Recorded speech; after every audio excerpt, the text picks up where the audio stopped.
Quantos livros você leu no ano passado? Tá difícil encontrar um tempo para ler? Então fica ligado nas dicas de leitura do nosso Clube do Livro. Achando o livro certo, rapidinho você vai encontrar uma horinha na sua agenda. Está no ar o Educação!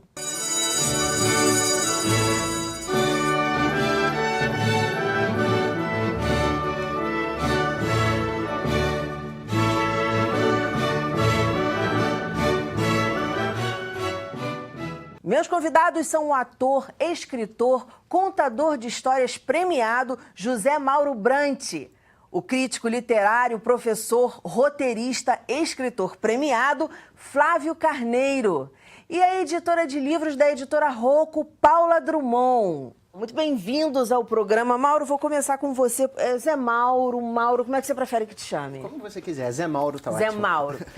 Zé Mauro, qual é o livro que você trouxe pra gente? Um livro que você escreveu. Bom, eu trouxe de propósito esse livro aqui, que chama-se Enquanto o Sono Não Vem. E ele, na verdade, é uma coletânea de contos populares, contos, narrativas populares, cantos. É um livro que ele junta narrativas que, na sua origem, trazem música para ajudar a narrar. Que, na verdade, é o que eu mais pesquiso. Exatamente. Música você é um pra pesquisador contar. nessa área. Sim. Então você levantou uma série de histórias, inclusive bem brasileiras. Sim, todas. E mistura essas histórias com música. Como é que é esse trabalho? Pois é, na verdade tudo partiu de um espetáculo que ele estreou exatamente há 20 anos, chamado Contos, Cantos e Acalantos, que já era uma coletânea dos contos que eu tinha recolhido nos meus primeiros anos praticando a arte de contar histórias, né? Que desde 93, por causa do projeto de leitura do ProLer, inclusive nosso amigo Flávio, que nós nos conhecemos nesse projeto. Da Biblioteca Nacional. Exatamente, que é um projeto que eu trabalhei 7 anos. Quer dizer, ali eu fui um pouco seduzido por esse tema da leitura. Então isso me fisgou de uma forma que até hoje todos os meus trabalhos, sendo em teatro, sendo em educação, sendo em literatura, tem esse viés de estímulo à leitura, né? Quer dizer, então eu faço muitas oficinas com professores de técnicas, ferramentas para você ser um mediador de leitura, né? E esse aqui, digamos que é super importante. Muito importante. Não é só simplesmente você pegar o livro e sair lendo, né? Exatamente. Tem toda uma técnica. Exatamente. Como para qualquer profissão. Exatamente. E são técnicas que são muito conhecidas e exploradas mundo afora, né? Quer dizer, a gente viaja muito pelo mundo em festivais dedicados só à arte de narrar, que são escritores, atores, pessoas que têm um repertório de histórias e que têm a arte da fala, né? A arte da oratória, a arte...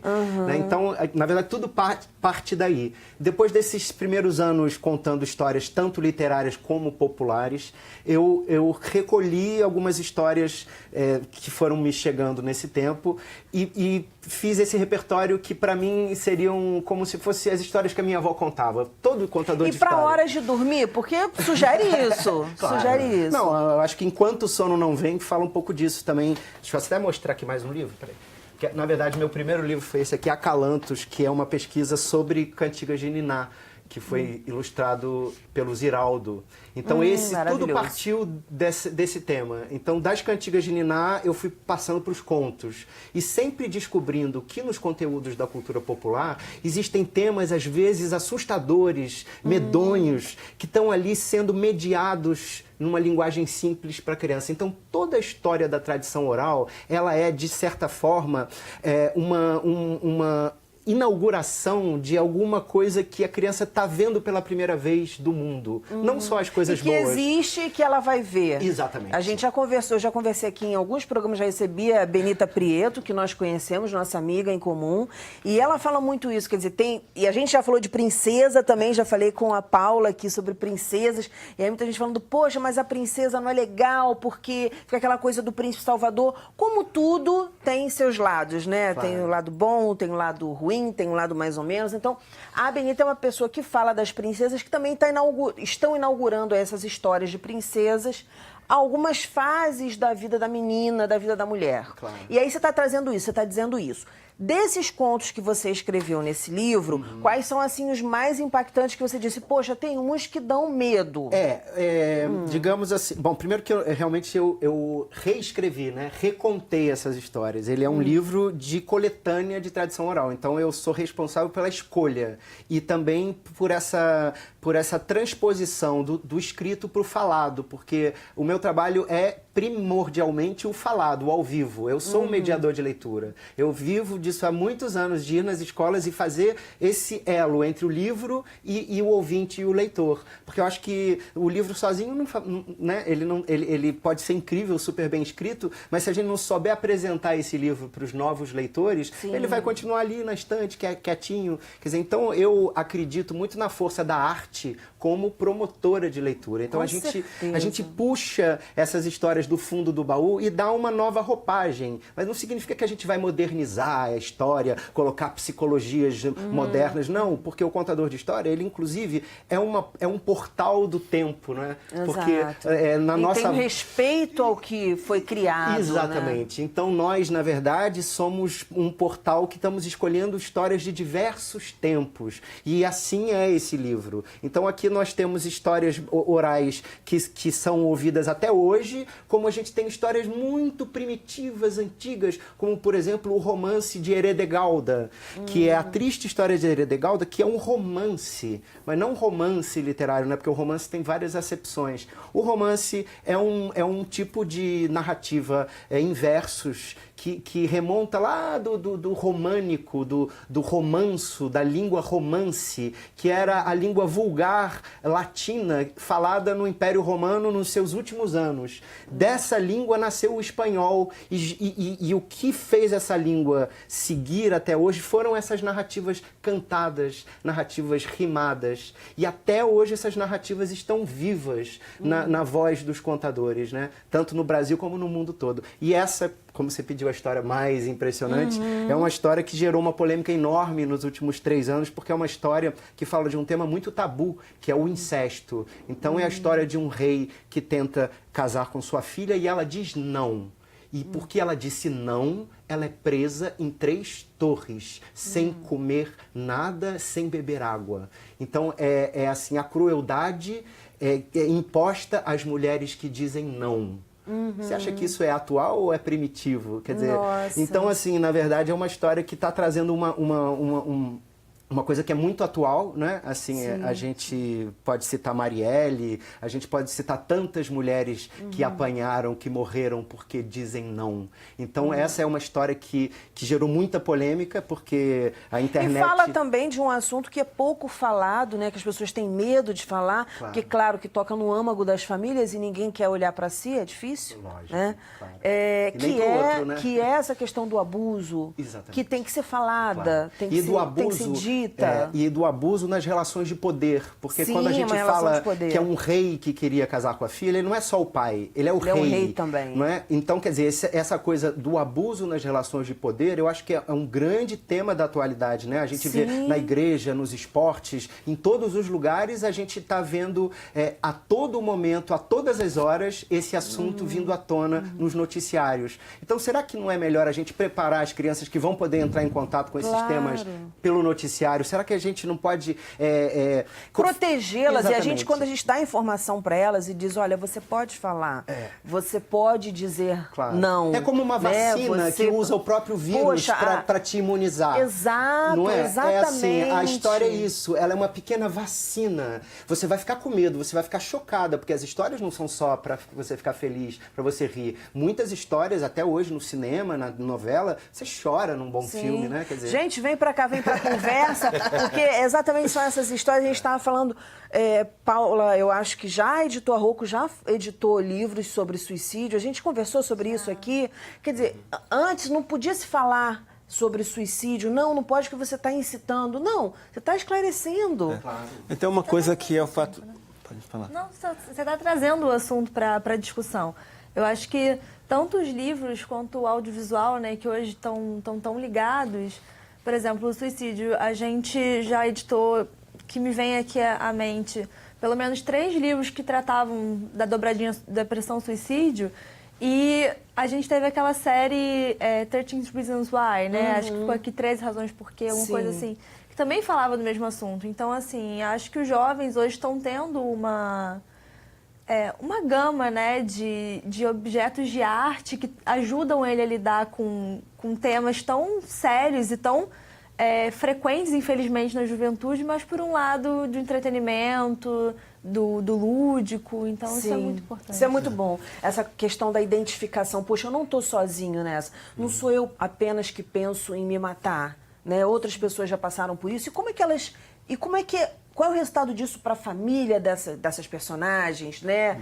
Qual é o resultado disso para a amiga dessa personagem? Ou se ela chegou se ela não cometeu, né?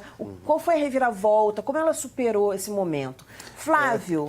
O que eu ia falar é o seguinte, é que tem uma outra questão aí, que é o olhar que as pessoas em geral lançam sobre a literatura como se fosse só fosse conteúdo. Na verdade, isso é muito ruim para quem escreve e para quem vai ler. A literatura é forma, é um modo de contar que importa. Então, durante muito tempo, eu acho até hoje, esse caso do Zé Mauro é um grande exemplo, as pessoas começaram a ler dizendo, esse tema não pode para história, para criança, não pode ter esse tema. A gente está cansado de ver os temas mais escabrosos nos contos de fadas. E música de niná, gente. Música de niná e tudo. Mas as pessoas esquecem um pouco isso. E isso é uma forma muito perigosa de censura. A censura sempre trabalhou assim. A censura nos tempos de ditadura, ela sempre vai pelo conteúdo. Fulano falou disso, pronto. Quando, na verdade, o contador de histórias, seja ele um narrador oral, seja ele escrevendo, ele trabalha com forma. É o jeito de contar que vai fazer a diferença. Mas me mostra o teu livro, porque esse programa passa muito rápido e eu quero mostrar o livro também que a Paula trouxe. Mostra a capa primeiro. Para escolher. É um livro que você escreveu. Isso. Então, esse livro, A Distância das Coisas, ele ganhou um prêmio Barco a Vapor, prêmio Jabuti, e é uma história de um garoto de 14 anos. Tem muito a ver com isso, porque fala um pouco da perda, né? Da morte. Então, você pode falar de morte para a criança. Então, o garoto tem 14 anos, ele não conheceu o pai, que perdeu o pai muito cedo, morreu, e ele foi criado pela mãe. E quando começa a história, ele recebe a notícia de que a mãe também morreu. E quem vai criar ele agora é um tio, o irmão da mãe, e que diz para ele que ele não pode ir ao enterro da mãe e não permite que ele vá visitar o túmulo da mãe. E ele pergunta por quê, e o tio diz, porque isso não é coisa de criança, né? Isso não é ambiente para criança. Ele é um menino que adora imaginar, que ele vive muito pelo imaginário, né? De contação de histórias e tudo. E ele imagina, então, que o tio está mentindo para ele, que a mãe está viva, aconteceu uma coisa muito ruim com a mãe, e ele vai, então, investigar. É quase que uma história de detetives, é isso que eu queria criar. Eu queria contar uma história de detetive na ótica de uma criança de 14 anos, uma história de investigação, né? Que é uma linha que eu adoro. Eu tenho uma série policial publicada pela Rocco, né? E tem outros livros policiais, né? Digamos, para jovem adulto ou para adulto. E queria fazer do ponto de vista da criança. E fiquei pensando, o que ele poderia perder que ele precisaria recuperar? E pensei, a mãe. Né? Então, fiz toda a coisa em cima de alguém que vai recuperar alguma coisa perdida e vai investigar sozinho. Na verdade, ele tem uma amiga da idade dele que vai ser meio uma assistente, né? Meio Sherlock Watson, assim. Legal, diferente. E é narrado do ponto de vista dele.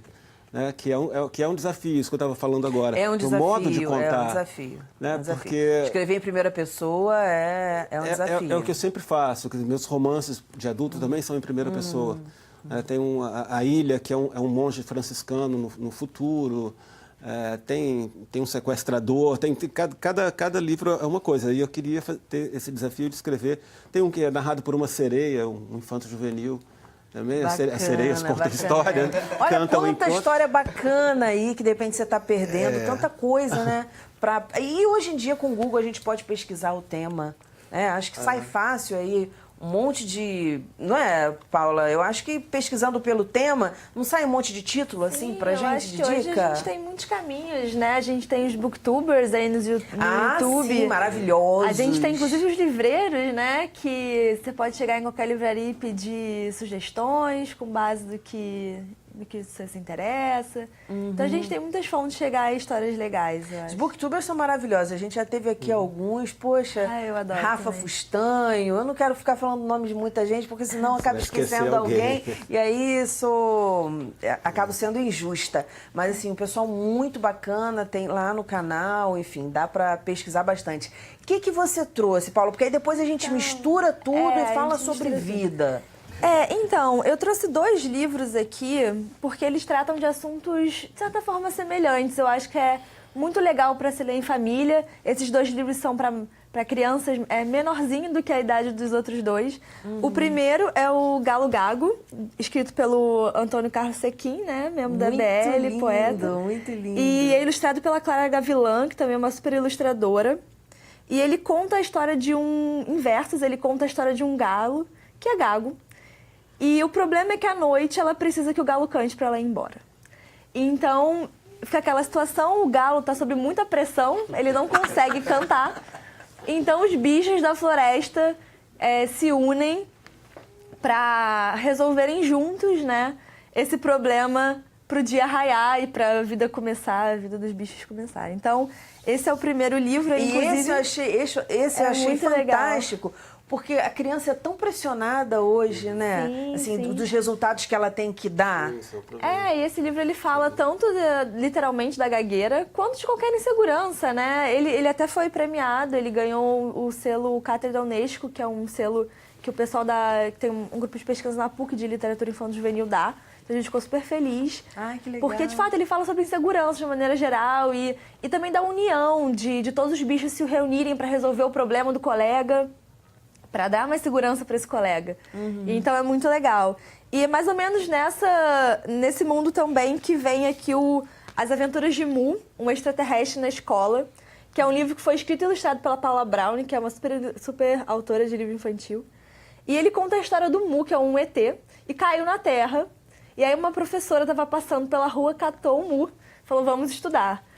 Só que ele chega na escola e ele percebe que ele não sabe ler do jeito que as crianças da Terra sabem. Porque ele lê de cabeça para baixo. Tanto que se você for ver na capa, o Mu, ele pode ser lido assim, mas ele também pode ser lido assim. Ai, que bacana. Então, ele é um menino que ele fica um pouco inseguro, mas ele logo faz amigos. E aí ele vai percebendo, ele e os amigos dele da Terra vão percebendo que se um aprender o jeito do outro, todo mundo fica mais feliz, todo mundo consegue falar das mesmas coisas. Então, são livros sobre inseguranças e sobre a diferença e sobre um grupo tentar abraçar quem está passando por essa dificuldade para conseguir ver que tudo tem jeito na vida, que as inseguranças têm jeito com a ajuda dos companheiros, com a ajuda da sociedade, com a ajuda dos colegas da escola. Então, são livros que podem abrir uma discussão em casa. O Mu, por exemplo, no caso do Mu, até sobre dificuldade de escola, dislexia. Então, é isso que eles estavam falando. É mais do que só o livro. Como é que a gente está contando? O que a história desse livro está abrindo? O que a gente está discutindo a partir dessas histórias? Isso para livro infantil, juvenil, isso é muito importante. Eles estão criando quem são, estão criando identidade, estão criando visão de mundo, estão criando até a ideia de como lidar com a vida e lidar com a sociedade. Então é muito importante que a gente tenha essas histórias para mediar esse encontro, para não ser tão impactante, tão chocante, porque a gente sabe, né, como viver em sociedade consigo mesmo é difícil. Essa questão da pressão é talvez o maior problema que a gente vivencia hoje, né, com as crianças, com a educação, porque já é uma competitividade tão forte que elas passam muito rápido pela infância. Sim, né? sim. De vez em quando a gente tem que trazer, falar assim, você é criança, né? São as agenda, músicas, tudo, né? O inglês, E as redes sociais também que dão uma ilusão de uma vida que não é a vida real, né? É a vida que você publica, né? Entre aspas. E aí todo mundo se compara com os outros, né? Isso é um problema das redes, porque você vê tanta gente feliz e fala assim, eu não tô eu não tô fazendo assim. tudo que eu poderia estar fazendo, né, nessa vida. Exatamente. Só como eu tô perdendo. Exatamente. E, na verdade, é uma ilusão, porque a vida real é a vida real. E ainda existe gente que não tem rede social e está aí muito bem vivendo socialmente, né? Sim. Vocês trazem temas muito fortes, que dentro de tantos, eu quero que você fale de outros contos que tem no seu livro, mas você falou da questão do poder, né? Da mulher, do não, do incesto. Você traz a questão da morte, você traz a questão aí da inclusão, que é muito importante. Por exemplo, outro dia eu gravei um programa aqui sobre alergia e eu não sabia que as crianças alérgicas sofrem preconceito. Olha que loucura! E aí as mães contando como é que é isso. Chegou um alérgicozinho, cuidado. Isso aqui nas festas de criança, na escola. Então, um universo que a gente tem que aprender a lidar mesmo, né? A gente sabe muito pouco da vida. Fala mais algum conto do que você acha assim, interessante, impactante. Claro que você acha todos, mas que você diria assim, em segundo lugar desse livro que você trouxe. Eu tenho um conto que eu nunca deixei de contar. Quase todos os contos desse livro não saem do meu repertório, né? Apesar de que as versões contadas elas já mudaram muito, né? O livro ele fixa, né? E esse livro é de 2003. Então, hoje em dia, quando eu leio ele, eu falo assim, hoje quando eu conto já é tão diferente, né? Mas tem aqui um personagem que eu acho que todo mundo conhece, que é o Homem do Saco, né? Esse aí todo mundo... Sim, tem várias versões. Então tem essa história aqui que é o Canta Meu Surrão, que é aquele homem que sequestra a menina, joga dentro do saco e toda vez que ele bate no saco a menina canta. E ele leva ela pelas praças. Só que o destino faz com que ele pare de novo na porta da casa da mãe da menina e ela consegue, com a sua astúcia, enrolar o homem, salvar sua filha, encher aquele saco de porcaria para que na próxima praça o homem do saco tenha sido vencido. Falando assim, eu tenho até vontade que você conte. Dá pra contar um pedacinho assim pra gente, alguma história que ele vai falando assim, a gente vai querendo ouvir. Agora, uma coisa interessante que você falou do Homem do Saco, que eu fiz um experimento aqui no Educação, a gente gravou um vídeo há uns anos, dizendo que o Homem do Saco, ele não é bem um homem que aparece feião assim com um saco que vai pegar. Ele pode ser uma menininha loura com um cachorrinho. E eles fizeram esse vídeo no Canadá, mostrando as crianças indo com um cachorrinho. Aí eu combinei com as mães, a gente foi para uma praça, e mães que inclusive falavam, não, meu filho não gosta de cachorro, meu filho tem medo de cachorro, não vai. E aí foi a assistente da gente com o cachorrinho lá, que a gente pegou emprestado para participar. E as crianças indo. Olha, primeiro casalzinho que foi, eu tinha vontade assim, de chorar, assim, desesperada. Então, assim, são contos que levam a gente, de repente, a ter um papo com o filho em casa. Olha, o Homem do Saco, ele existe, mas ele não é bem... Porque, na verdade, o que acontece? Esses personagens também surgem na cultura popular, às vezes, por uma necessidade de você... Porque o medo sempre foi um veículo de manipulação, né? Então, você às vezes fala assim, meu filho não vai lá fora não, que o Homem do Saco vai te pegar. Então, quer dizer, a literatura oral tem a sabedoria implícita de corrigir a ameaça. Então, ele foi ameaçado por o Homem do Saco, a imaginação dele vai querer se vingar disso. Então, esse conto, por exemplo, faz isso. Ele se vinga do Homem do Saco, quer dizer, ele não está aqui para ameaçar, ele está aqui para ser vencido. Quando a gente conta essa história, a gente está vencendo juntos o Homem do Saco. Legal, legal. A gente está no finalzinho, quero que o Flávio fale um pouquinho mais, que o teu livro fala de uma coisa tão importante. Como você, como autor, como pessoa que se inspirou para escrever o livro, como é que você acha que a gente deve trabalhar essa questão da perda com uma criança, com um adolescente? Como é que você se inspirou para escrever o livro? Bom, o tema da morte não era o tema principal. Que me inspirou. Na verdade, o que eu queria mesmo era uma história de investigação. Sim. Eu queria que o menino que lida muito com a sua própria imaginação tivesse que enfrentar algum problema real, né? Porque ele gosta muito de... Por exemplo, eu fiquei pensando do que ele gosta na escola, qual disciplina. E não queria que fosse português e literatura, porque ia ser muito óbvio. Então, eu pensei em geografia, que é o mais próximo que eu achei que tivesse a ver com literatura. E a professora dele diz... o que a geografia te ensina? Que as coisas nunca estão no mesmo lugar. Que o fundo dos oceanos, que parece imóvel, está sempre se movimentando. Que até o Everest se move um pouquinho por ano. E mesmo quando você está absolutamente parado, o seu corpo está se movimentando porque a Terra está rodando. Mesmo morto, você está se movimentando. E o menino pensa, se nada está exatamente no seu lugar, então as coisas que me dizem podem não ser exatamente aquilo que me dizem. Filósofo. Ele não fala isso é da minha cabeça, mas você deduz que ele fala, ele começa, o livro começa ele falando sobre o arco-íris, que é uma ilusão geótica, o arco-íris não existe, você vê aqui, mas o outro não vê. Ele pensa, mas como é que uma coisa que existe pode não existir? E ele fica falando um pouco disso, e é assim que ele vai lidando com a ideia, não exatamente da morte, mas da diferença que pode existir entre os discursos, as falas, né? o discurso é isso, você não pode fazer, pode ser um discurso que pode ser revertido.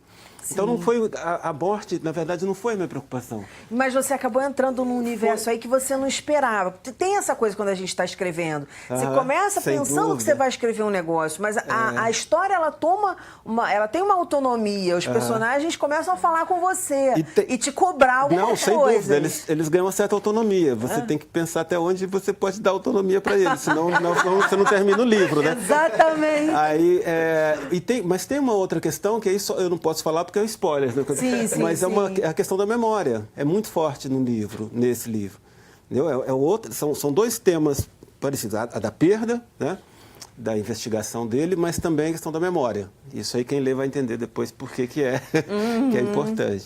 Difícil, né, Paulinha? Você ouvir tanta coisa assim, e aí, na hora de publicar, como é que é isso para vocês? Assim, pra gente é sempre muito complicado, porque chegam muitos projetos legais. Eu acho que a gente sempre tem que estar antenado com uma linha editorial, né? Que é mais ou menos as diretrizes que a gente segue de publicação. Eu acho que um bom editor está sempre antenado com o que tá acontecendo no mundo. Sim. Então, a gente até brinca lá na editora que, assim, que a nossa profissão é saber. Então, a gente precisa saber das coisas para poder localizar e ver como que a gente pode... Eu acho que também tem um papel social, né? Eu sempre falo muito, eu já falei aqui outras vezes, papel social do livro, né? Da gente pensar qual é a nossa responsabilidade enquanto editor escolhendo obras para a sociedade. Porque a gente está formando crianças também, nós, os educadores, os pais, famílias. Claro. A gente está ajudando a colocar aí à venda, ou a disponibilização em bibliotecas, em sala de aula... histórias que podem mudar a vida de uma criança. Eu lembro muito, o meu livro de formação foi Luna Clara Apolo 11. Então,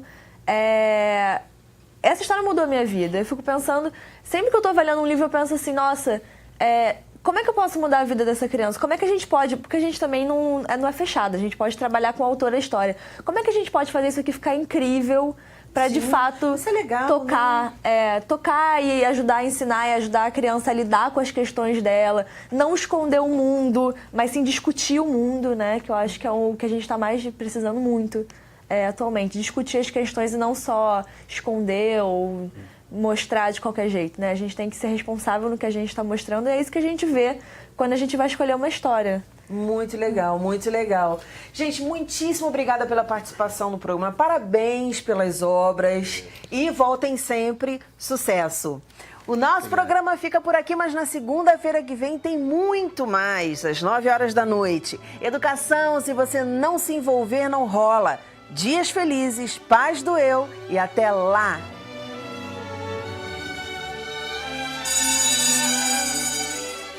Paulo tinha fama de mentiroso. Um dia chegou em casa dizendo que vira no campo 2 dragões da independência cuspindo fogo e lendo fotonovelas. A mãe botou-o de castigo. Mas na semana seguinte, ele chegou contando que caíra no pátio da escola um pedaço de lua e que era toda cheia de furinhos, feito queijo. E ele provou e tinha gosto de queijo. Dessa vez ele não só ficou sem a sobremesa, como foi proibido de jogar futebol durante 15 dias. Mas, quando ele chegou em casa, contando que todas as borboletas da terra passaram pela chácara da Ciaeupídia e queriam formar um tapete voador para transportá-lo ao 7º céu, a mãe decidiu levá-lo ao médico. Depois da consulta, Dr. Epaminondas balançou a cabeça. Não há nada a fazer, Dona Coló. Esse menino é mesmo um caso de poesia. Carlos Drummond de Andrade, tirado desse livro, A Cor de Cada Um.